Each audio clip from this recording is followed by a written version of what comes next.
말씀이 계심에 우리가 누게로 가오리까 고백하며 주님만 따라가는 신령한 주의 백성 다 되게 허락하여 주옵소서. 예수님 이름으로 감사하며 기도합니다. 아멘. 오늘 본문에 있는 말씀을 통해서 온 세계가 경건하기를 소망하라, 그런 제목 가지고 말씀을 살펴봅니다. 수능 역사상 가장 안타까운 부정행위가 있었습니다. 수능 보는 날 이제 핸드폰을 학교에 가지고 가게 되면 핸드폰 가지고는 시험장에 입장할 수가 없습니다. 부정행위로 간주되기 때문인데, 그날 이제 아빠가 애를 수능 시험장으로 태워다 주는데 날씨가 쌀쌀해요. 애가 옷을 얇게 입고 바들바들 떠니까 아버지가 자기가 입고 있던 패딩 잠바를 벗어주었습니다. 첫 교시 시험을 보고 두 번째 시간 시험을 보는데 핸드폰 소리가 났는데요. 그 학생이 입고 있는 점퍼 안에서 소리가 난 겁니다. 문제는 뭐냐면 이 핸드폰은 아빠 핸드폰인데 시험 감독관은 그 학생을 그 자리에서 즉시 일어나서 학교에서 나가라 했습니다. 이제 그 사실이 이제 알려지게 되면서 정말 안타까운 부정행위다 하는 겁니다. 물론 수능이 인생의 전부는 아닙니다. 그러나 그 여정 가운데 있어서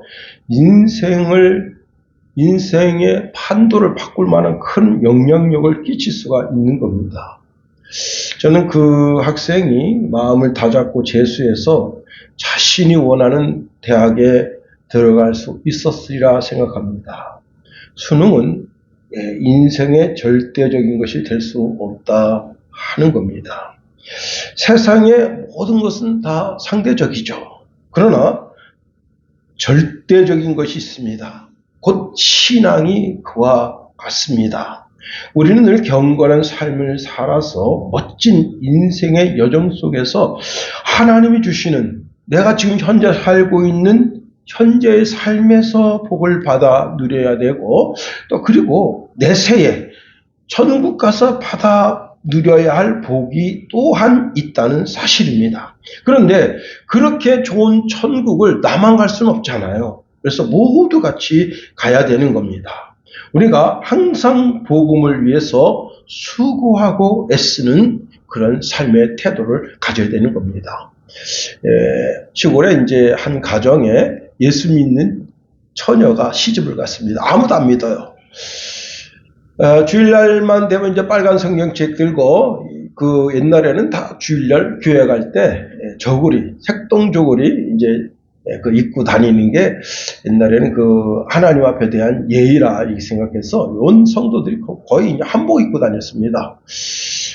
자기가 이제 시집 올 때 입었던 그 빨간 이제 색동 저고리 입고 교회 가니까, 자, 시어머니가 조년 저거. 그런데 이제 시아버지가 참 자기 며느리가 그렇게 그냥 옷 입고 샤프샤프 교회 가는데 너무 부러운 거였어. 얘야, 나도 너 가는 교회 가면 안 되겠냐. 나도 너 가는 천국 가면 안 되겠냐. 오세요. 같이 가자. 그래서 이제 며느리가 시아버지 모시고 교회를 다닙니다. 집에 패가 졌습니다. 며느리하고 시아버지 그리고 남편하고 어머니가 편이 됐습니다. 그런데 이제 어느 날 이 시아버지가 아들을 나무랬습니다. 야 이놈아, 가서 보니까 다 쌍쌍이 교회를 오는데 너는 뭐하는 놈이라고 집에서 자빠져 자면서 같이 안 가냐. 그러니까 이 아들이 아버지는요. 그래서 알았다. 그래서 그날부로 온 가족이 다 교회를 가게 됐다 하는 겁니다. 자, 오늘 본문은요, 바울이 목회자 디모데에게 매우 현실적이면서도 근본적인 권면을 하는 것이 오늘 본문의 내용이라 하는 겁니다. 교회 안에서 늘 평가와 비교가 있는 게 사실이죠. 사실 목회자의 눈에 보이는 열매는 그렇게 많아 보이지 않습니다. 그런데 많아 보이지 않지만 거기에 대한 수고가 많다는 사실입니다. 그러나 열매가 작거나 없거나 목회자는 이제 특히 열매가 별로 보이지 않게 되면 지치게 되는 거죠. 그러한 딜레마에 빠진 디모데에게 바울은 그의 사역의 근거와 방향, 그리고 목회자의 권위가 어디서 오는지에 대한 분명한 말씀을 짚어주고 있습니다. 자, 그런데 이러한 삶이 성도들의 삶도 마찬가지라는 겁니다.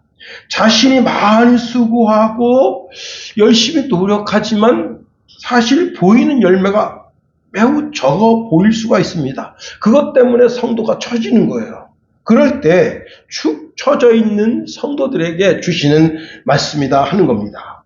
우리가 오늘 보면 특별히 이제 마지막 절 말씀을 통해서 세 가지로 한번 생각해 보려고 하는 겁니다. 첫 번째는요, 수고와 말씀의 근거는 살아계신 하나님 때문이라 하는 겁니다.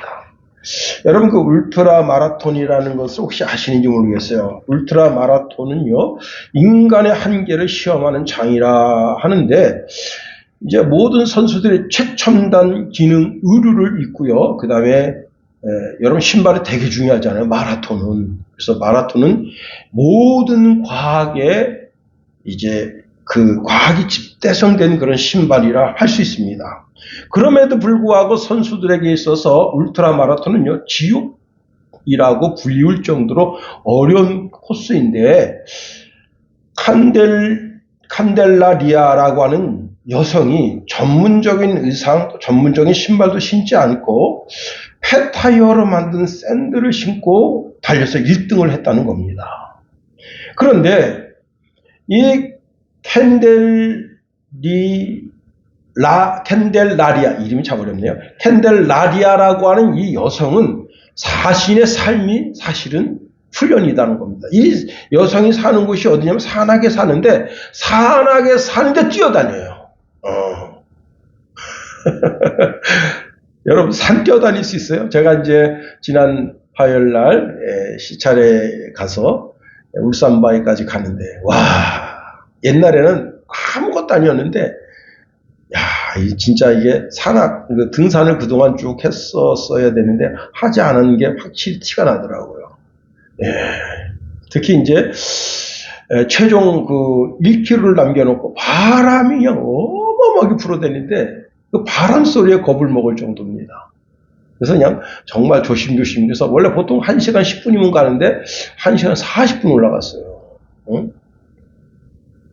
그런데 거기 뛰어다닐 수는 없잖아요. 그런데 칸델라리아라고 하는 이 여성은 그 산악지역을 막 뛰어다닙니다. 지팡이 하나 짚고 막 뛰어다녀요.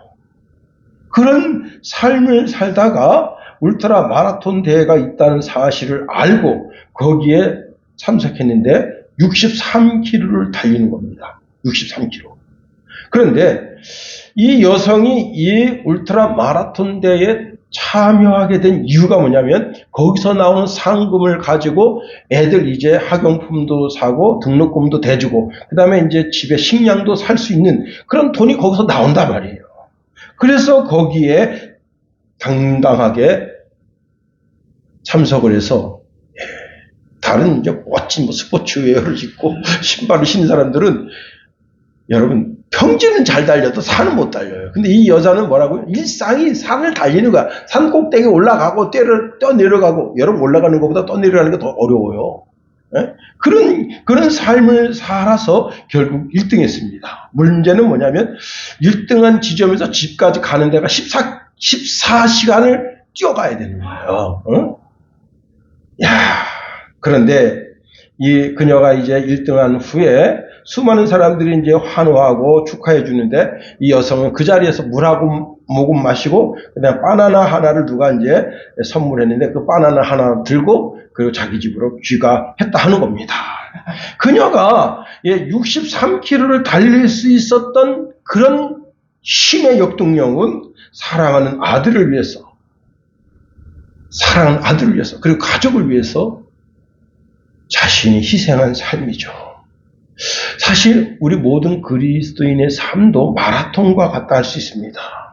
나 자신의 영광이 아닌 나를 부르신 하나님의 영광을 위해서, 내게 맡겨진 이들을 위한 사랑과 헌신을 통해서 조금씩 앞으로 나아가는 겁니다. 마라톤은요, 속도를 내지를 않습니다. 또 속도를 재지도 않아요. 다만 내게 맡겨주신 리듬대로 묵묵히 나아가는 경건의 삶이라 하는 겁니다.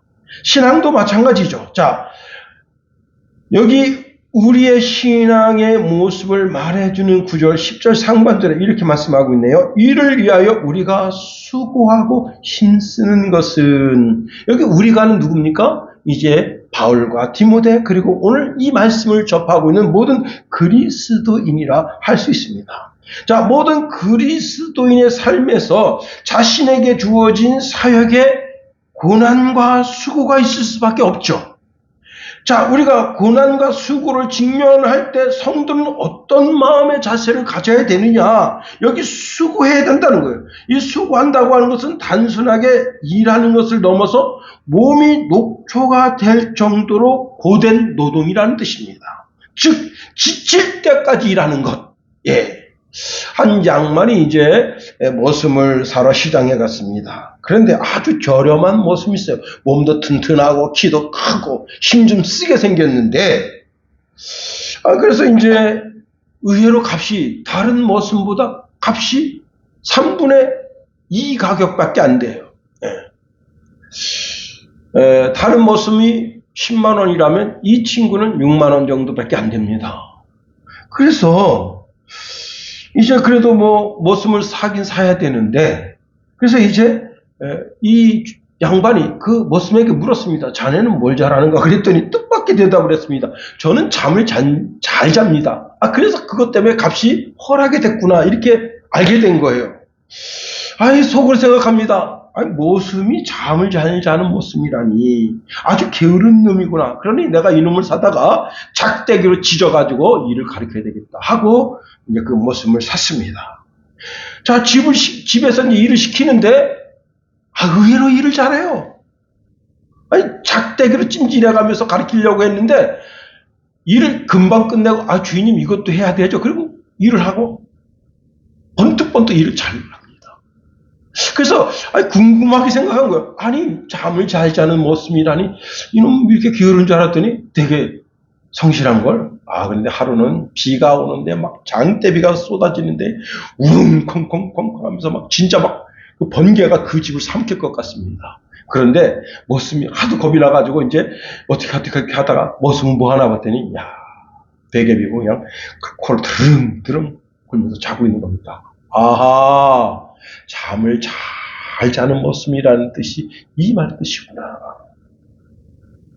그렇습니다.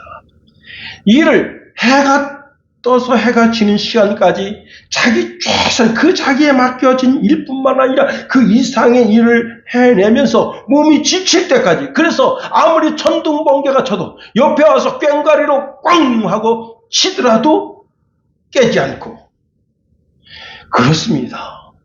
그게 바로 여기 오늘 수고하고라는 단어입니다. 여러분이 혹시 이제 직장에서 일을 할 때 집에 와서 밥 먹자마자 쓰러질 정도로 그렇게 피곤하게 일을 해왔는가 하는 겁니다. 또 우리가 주의 일을 위해서 힘쓸 때 정말 아침 새벽부터 어린아이들을 가리키고 주일학교 교사로 또 성가대로, 여러분 그 성도가 얼마 안 되는 교회는요, 성가대도 해야 되고 그 다음에 주일학교도 가르쳐야 되고, 이게 뭐 주렁주렁 매달려 있는 게 많아요. 그렇게 정말 주를 위해서 몸이 지칠 때까지 일하는 성도의 삶의 자세를 내가 가지고 있는가 하는 겁니다. 성경은 우리에게 죽도록 충성할 것을 명령하고 있다 하는 겁니다. 더 나아가 여기 힘쓰는 것이라고 하는 것은 기본적으로 고통이라는 어원에서 기인했는데요. 경기장에서 선수가 승리를 위해서 필사적으로 경주하거나 군인이 전쟁터에서 자기 목숨을 걸고 최선을 다해서 싸우는 모습을 그리고 있다고 하는 겁니다. 자, 모든 그리스도인들은 그리스도 예수의 남은 고난에 동참해야죠. 주님은 11 제자에게 이제 사명산에 그들을 불러서 명령하십니다. 그러므로 너희는 가서 모든 민족을 제자로 삼아 아버지와 아들과 성령의 이름으로 세례를 베풀고 내가 너희에게 분부한 모든 것을 가르쳐 지키게 하라 말씀하십니다. 여러분, 우리가 복음을 위해서 겪는 고생은 결코 헛된 것이 아니라는 것을 전제하고 있다 하는 겁니다. 모든 그리스도인들은 안일한 삶을 선택하기보다는 분명한 목적을 가진, 즉 치열한 헌신, 내 자신, 내 생애 전체를 하나님 앞에 1분 1초 내 심장이 뛰고 내 호흡이 허락하는 한 어떻게 해요? 수고하고 힘쓰는 삶의 자세를 가져야 된다는 겁니다. 직장에서도 마찬가지죠. 직장에서도 수고하고 힘쓰는 삶의 태도를 가져야 되는 겁니다. 그렇습니다. 여러분, 내 생의 모든 부분에 있어서 우리가 수고하고 힘을 써야 되는 겁니다. 친구 관계도요, 수고하고 힘을 써야 친구 관계가 형성되는 거예요. 더더욱이 우리가 주의 일을 하는 사람들입니다. 그러므로 더욱더 주의 일에 수고하고 힘을 써야 되는 겁니다. 제가 이제 어떤 영상을 보고 깜짝 놀랐습니다. 야, 이 오늘날 젊은이들이 이런 생각을 가지고 있구나. 한 스님이 이제 강연을 하는데 여자 청년의 손을 번쩍 들었습니다. 이렇게 말해요. 일을 안 하고 이제 소설 작가 같은 예술 활동을 하면서 스트레스 없이 보내고 싶은데 돈이 없어서 그게 안 됩니다. 부자가 세금을 많이 내서 나 같은 가난한 사람을 도와줬으면 좋겠다는 생각을 하고, 여기서 이런 말이 나와요. 프랑스에서는 단두대 처형도 많이 당하던데. 뭐냐? 부자들을 목 잘라가지고 그 재산 강제로 돈을 뺏어서 나를 좀 나눠주라 이거예요. 그리고 진짜 이걸 보면서 화가 나더라고요. 자, 부자들은 부자가 돼서 여행 다니며 그런 모습을 보면서 나는 마음의 질투, 좌절감만 느낍니다. 야, 부자놈들은 놀러나 다니고 그러니 단두대 처형해가지고 그놈도 돈 뺏어서 내가 나한테 주면 내가 편안하게 소설이나 쓰고 그리고는 그렇게 살겠는데, 이런 말을 하는 거예요. 그랬더니 이 스님이 답을 줍니다. 그런 거를 느끼는 건 충분히 이해하겠지만 원시 공산 체제 그 후로는 지금 그때보다는 나은 이 시대인데 그래도 못 살겠다 하면 과거로 돌아갈래? 대한민국에서 못 살겠다 그러면 네팔 갈래? 근데 자기는 이런 대한민국이 경제 성장 하는데 뭘 기여했고 대한민국이 이런 민주화가 되는데 자기가 뭘 기여했느냐 하는 거예요.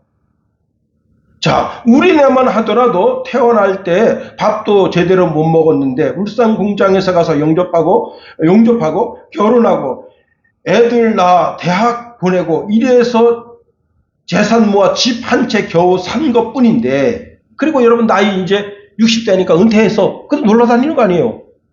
응? 근데 그게 못마땅하다 이거야. 응? 근데 이 스님이 이렇게 말합니다. 자기는 아무것도 아직 안 하고 직장 생활 이제 몇 년 해보고 나는 돈이 없네. 예, 잘 들으세요. 그리스도인에게 주님께로부터 명령받고 있는데 게으름은 용납되지 않는다는 사실입니다. 잘 들으세요. 정말입니다. 게으른 사람 신앙생활 못해요. 그리고 게으른 사람은 단연코 천국까지 못합니다.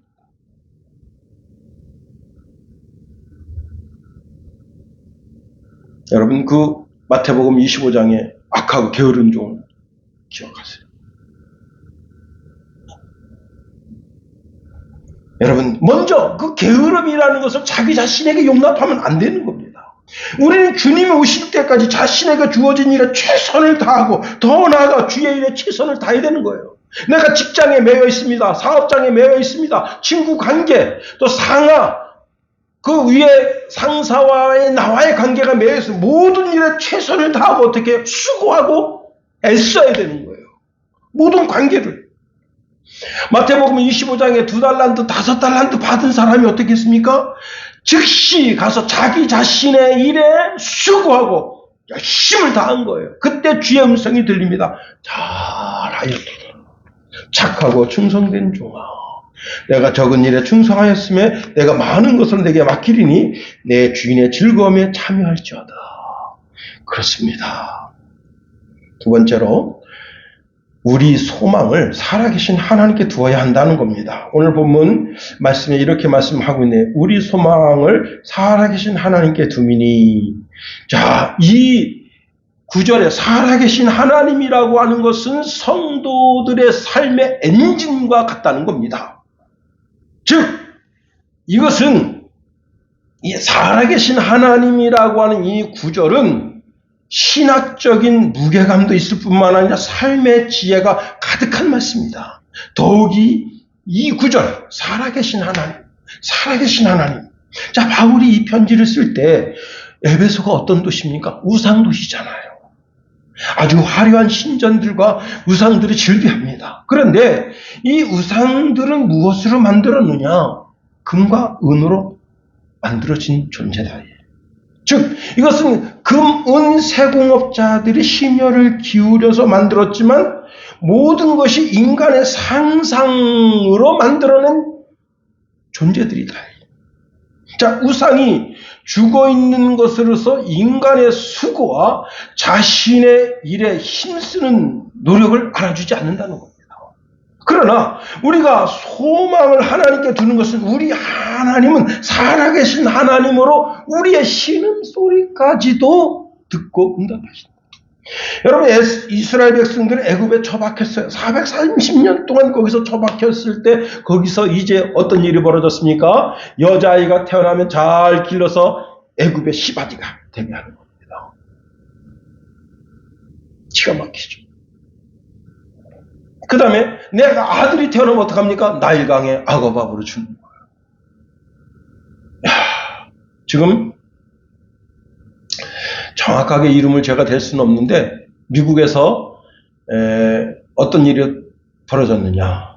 자기 섬에 전 세계에서 유아들을 잡아다가, 여자아이들 잡아다가, 여러분, 성관계를 맺어서 비디오를 찍게 하고, 그 다음에 이제 그것으로 만족 못하니까 어떻게 했느냐. 단체 혼음 섹스를 하고, 거기에 지금 빌 클린턴 걸려들었다. 그 사람이 그 보고서를, 그러니까 이게 그 내용 있잖아요. 그 내용을 그대로 놔두고 지금 자살했어요. 2019년도에 자살했는데 그 보고서가 지금 까발려진 거예요. 한국 사람도 지금 거기 껴있다는 거예요. 한국 여성도 껴있다는 거. 거기 가서 이제 성매매를 당한 거지. 한국 여성이. 키도 작고 까무잡잡하고 예쁘게 생겼다. 기가 막힌 겁니다. 응? 그래, 전 세계에서 그런 이쁜, 그러니까 여기는 다 애기들. 이쁜 여자 애기들을 붙잡아다가 그 어른들이 이렇게 못된 짓을 합니다. 빌 클린턴 진짜 인간 개쓰레기 같은 놈입니다. 그런 게 대통령을 헤쳐먹었으니. 에휴. 여러분, 내 애가, 응? 이스라엘 이 애기가 거기에 태어났는데 거기서 시바지로 가는 거 괜찮아. 그 정도는 괜찮아. 근데 이게 희롱물로다가 쓰임 받는다면 얼마나 가슴 아파. 그걸 지금 아버지가 보는 거예요. 어머니가 보고 느끼는 거예요. 거기서 신음소리가 나오는 거예요. 여호와요. 출애굽기 6장 5절에 보니까 이제 애굽 사람의 종으로 삼은 이스라엘 자손의 신음소리를 내가 듣고 나의 언약을 기억하노라 했습니다. 우리의 신음소리를 들으시는 분, 그분이 살아계신 하나님 아버지다. 왜 우리가 우리의 소망을 하나님께 두어야 하는지에 답이 여기 있는 거예요. 내가 섬기는 여호와 하나님은 살아계신 하나님. 그렇습니다. 소망이라고 하는 것은 내가 신뢰하는 대상이 확실할 때 거기에 소망을 두는 거지, 내가 신뢰하는 대상이 전혀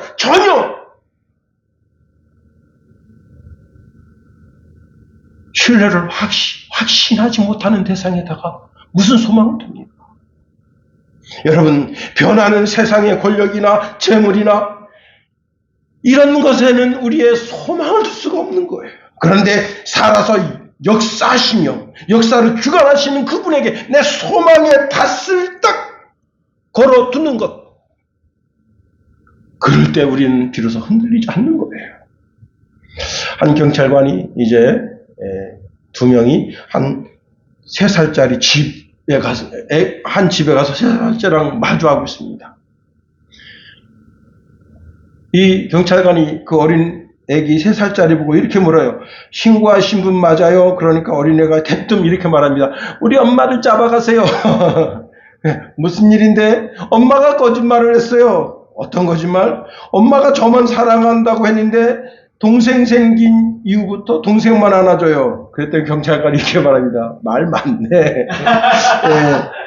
여러분, 사람도 우리의 의지가 아니고 우리의 소망을 둘 대상이 아니라는 걸 알아야 됩니다. 이스라엘 사람들은요, 지금도 그러는지 모르겠는데, 애가 이제 3살쯤 되면 애가 막, 아빠 나 놀아줘. 그럼 손 붙잡고 막 돌잖아요. 그래서 확 애를 던져버립니다. 물론 이제 뭐 아무 가구 이런 데 던지는 것이 아니고, 이제 쇼파 같은 데 확 던져버려요. 애가 깜짝 놀라는 거예요. 아빠 왜 그래요? 아빠 왜 그래? 그때 아빠가 이런 말 합니다. 얘야, 아빠도 믿을 사람이 못 돼. 너가 이 땅에서 그 누구도 의지할 사람 없어. 너가 의지해야 될 분은 오직 여호와 하나님뿐이야. 그걸 알려주게 된다 하는 겁니다. 여러분, 오늘 본문에 이렇게 말씀하고 있습니다. 우리 소망을 살아계신 하나님께 두미니. 여러분, 우리가 우리의 소망을 하나님께 둘 때 그냥 뭐 어떻게 잘 되겠지, 그런 낙관론, 그런 의미로 우리가 하나님께 우리의 소망을 두는 게 아닙니다.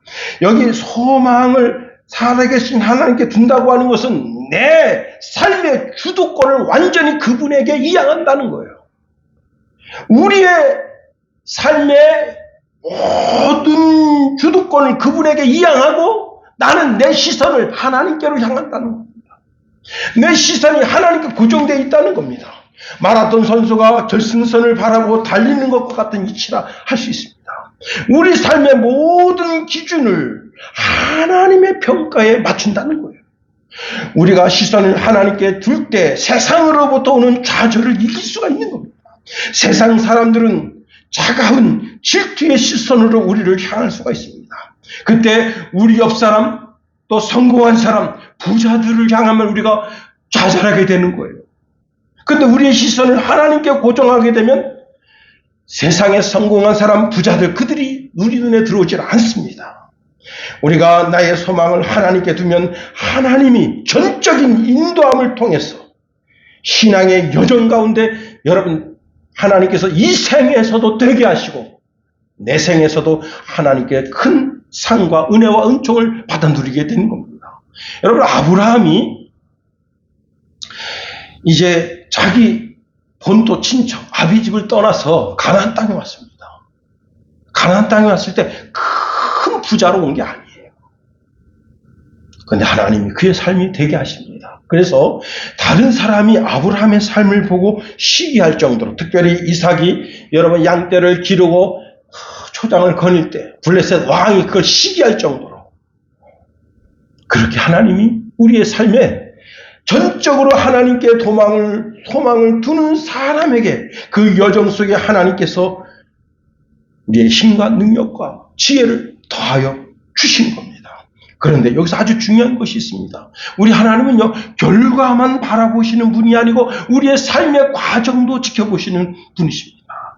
하나님과 함께 가면 하나님은 나의 삶 전체에 나와 동행하심으로 말미암아 인생 전체가 하나님께 드려지는 삶이 되도록 만들어 주시는 겁니다. 우리가 살아계신 하나님을 바라보면 세상으로부터 오는 좌절, 질투, 시기심을 넘어설 수가 있습니다. 우리는 여러분 잘 사는 사람 보면 저 사람 도대체 어떻게 저렇게 돈 번 거야. 제가 어제 한 분 전화를 받았습니다. 물론 이제 설교 준비를 다 한 상태였는데 통화를 한 30분 정도 통화를 했는데 저도 너무 절망스럽더라고요. 제가 잘 아는 분입니다. 근데 그분이 주식에 손을 댔습니다. 여러분, 주식에서 얼마 잃어봤어요? 1,000만 원 잃어보셨습니까? 아니, 5천만 원? 1억? 2억? 3억 5천? 그렇습니다. 3억 5천을 달린 거예요. 어떻습니까, 여러분? 삶의 기반이 전부 흔들립니다. 그런데 그 돈을 갖다 해대려고 어떻게 했느냐? 저는 잘 모르겠는데 그 증권회사에서 돈을 빌려준대요. 근데 그 증권회사에서 빌린 돈이 수익률이 안 나면 그 증권회사에서 강제로 그걸 회수하고 이자를 계속 받아간다는 겁니다.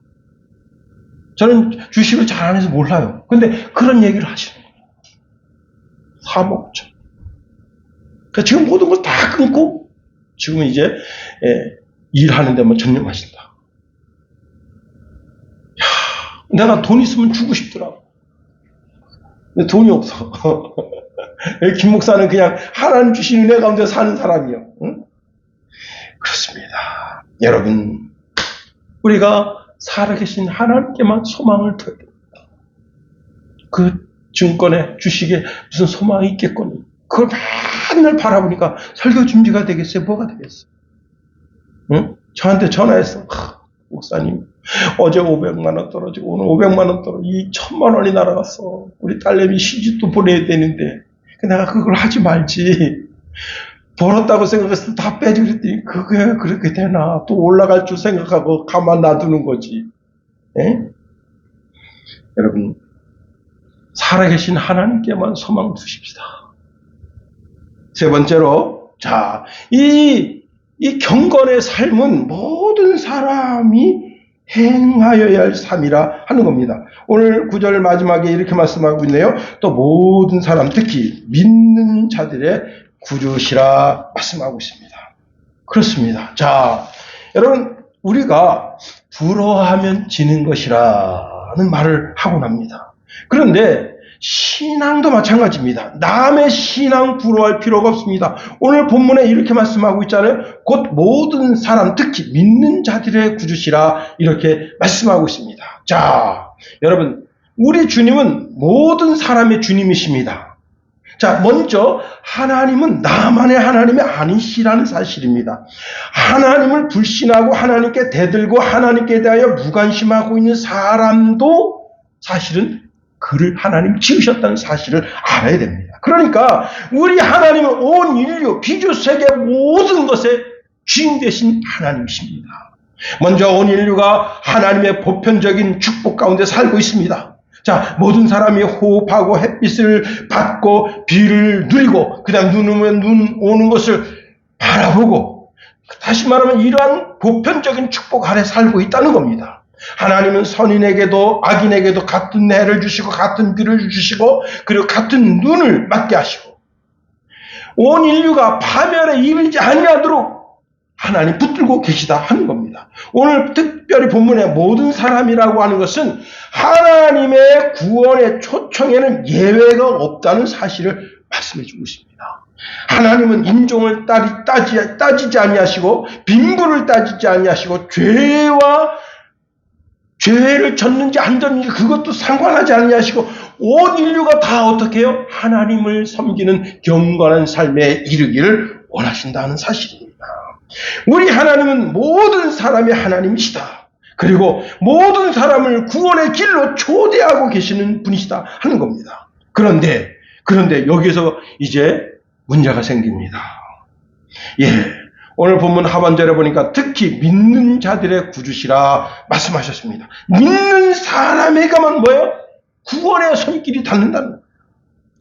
누구에게나 구원의 효력이 실제적으로 나타나는지를 명확하게 보여주는 겁니다. 자, 구원의 초대는 모든 사람에게 이루어지지만 그 초대를 받아들이고 믿음으로 자기가 오직 예수 그리스도를 주와 그리스도를 믿음으로 말미암아 죄와 사망에서 해방시켜 주실 분으로 믿을 때 그분을 영생에 이르게 하시고 하나님의 자녀가 되는 실제적인 축복으로 덧입혀 주신다. 이제 믿는 자들은 하나님이 단순히 창조자, 보존자의 관계가 아닌 하나님과 나와의 관계가 아버지와 아들과의 관계고 인격자와의 관계고 그리고 구원자의 관계가 되게 하시는 것입니다.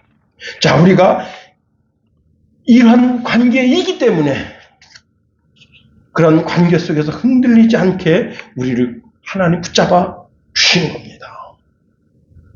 제가 한여름에 이제 그 중앙시장 건너편을 가는데 한 애기가 어린이집에서 하원했어요. 근데 할아버지가 그 애한테 우산도요, 여러분, 쪼까란 우산에서 요만한 그걸 이렇게 씌워주고 가는 거예요. 당신은 햇빛 다 받아가면서 그 애 가는 데마다. 근데 얘가 어딜 가려고 하냐면요, 집에 가려고 하지 않고 제가 볼 땐 그 할아버지가 얘를 가끔 그 과자, 뻥튀기 과자, 글로 데려가지 않았나 하는 생각이 드는. 거기 이제 그 바로 건너편에 중앙초등학교가 있어서 한참 신호를 기다려야 돼요. 그래서 이제 이렇게 보는데 걔가 이제 자꾸 그쪽으로 갑니다. 할아버지는 이제 그날 돈을 안 가져왔는지, 거기 가면 안 돼. 거기 가면 안 돼. 왜? 돈이 없으니까. 근데 얘가 자꾸 할아버지 손을 붙잡고 그걸로 갑니다. 근데 할아버지가, 글로 가면 안 돼. 글로 가면 안 돼. 근데 여러분, 손주 이길 할아버지가 없어요. 여러분, 손자와 할아버지의 관계도 그와 같은데 아버지와 아들과의 관계는 어떠하겠는가 하는 겁니다. 자, 우리는 세상 일에도 수고하고 힘써야 하지만 주의 일에는 더욱 힘써야 한다는 사실입니다. 왜? 우리는 특별히 구원을 맛본 자들이기 때문입니다. 우리는 예수 그리스도를 통해서 죄 사함을 받고 성령의 인도함을 받아서 실제적인 구원이 일어난 사람들입니다. 그 감동을 알기 때문에 우리는 어떻게 해요? 뒤로 물러나는, 침륜하는 그런 신앙이 되면 안 되는 겁니다. 그러니 성도는 세상에 불화할 것이 전혀 없습니다. 하나님은 모든 사람의 하나님이시고 모든 사람들의 구주가 되시지만 우리는 하나님과 나와의 관계가 아주 특별한 관계로 하나님의 나라를 상속받을 자로 지금 여기에 있기 때문입니다. 그렇습니다. 여러분, 우리가 구원받은 것이 얼마나 대단하고 얼마나 큰 은혜와 은총을 덧입고 있는지를 알아야 됩니다. 세계 2차 대전이 한참 진행되고 있는데 이탈리아 폭격이 쏟아지는 위험천만한 도로 위에 매일같이 사이클을 타는 남자가 있었습니다. 이 사람은요, 프랑스를 2번이나 제패한 전설적인 사이클 황제 지노 바르탈리라고 하는 사람입니다. 전쟁통에 무슨 사이클 훈련을 하나, 여러분, 그렇게 비아냥거릴 수가 있습니다. 저 지독한 노랭이 같은 사람이라고 하고 사람들이 손가락질합니다. 그런데요, 여러분, 자전거가 이제 이렇게 삼각 프레임으로 되어 있잖아요. 그 삼각 프레임 안에 뭐가 들었느냐? 여권이 들었는데 800장이 들어 있습니다. 유대인들 살려주는 그 여권만 있으면 살아요. 유대인들이. 매일같이 그 프레임에다, 철제 프레임 안에다가 이제 여권을 꽉꽉꽉 집어넣고, 이렇게 집어넣고, 이렇게 집어넣고, 이렇게 집어넣어서 꽉꽉꽉 집어넣고, 이제 검문소를 통과하는데, 그 검문소에 있는 그 군인들이 이 사람이 챔피언인 걸 알아요. 그래가지고, 그 사람이 올 때 막 박수 쳐주고 막 좋아를 합니다. 사실 그 속에 뭐가 있죠? 여권 800장이 들었는데, 가짜 여권이죠. 그렇게 해서 이 사람이 수많은 사람을 살린 겁니다. 그런데 그렇게 수많은 사람을 살렸다고 하는 사실을 알리지 않았어요. 어느 날 그 손자가 우연히 할아버지 방에 가서 보니까 그게 발견된 겁니다. 여러분, 육신의 생명을 구하기 위해서도 그 모질게 바람이 부는 그런 정말 사나운 날씨 속에서도 사이클을 몰면서 사람 생명 구하려고 몸부림치는데, 여러분, 저는 우리 대한민국 모든 사람들이 다 구원에 이르렀어. 동시에 하나님의 시민권자로 이 땅에 살면서 대한민국 시민으로 살지만 또한 또한 하나님의 나라의 시민으로 사는 그런 역사가 있으면 얼마나 좋겠는가. 모두 다 하나님을 경배하고 하나님을 의지하며 하나님의 인도함을 받는 경건의 삶을 살면 얼마나 좋겠는가 하는 생각을 가지게 되는 겁니다. 사랑하는 성도 여러분, 이제 말씀을 마칩니다. 그래요.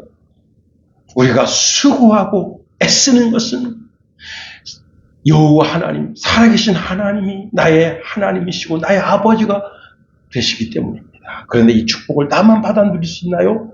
나와 관계된 모든 사람들이 다 예수 그리스도를 주와 그리스도를 믿고 구원에 이르러 다 동일한 하나님의 은혜와 은총 가운데 경건의 삶을 통해서 하나님의 신령한 축복을 받아 누리는 모든 권속들 되기를 예수님의 이름으로 축원해 드립니다. 하나님 감사합니다. 우리를 붙드십니다.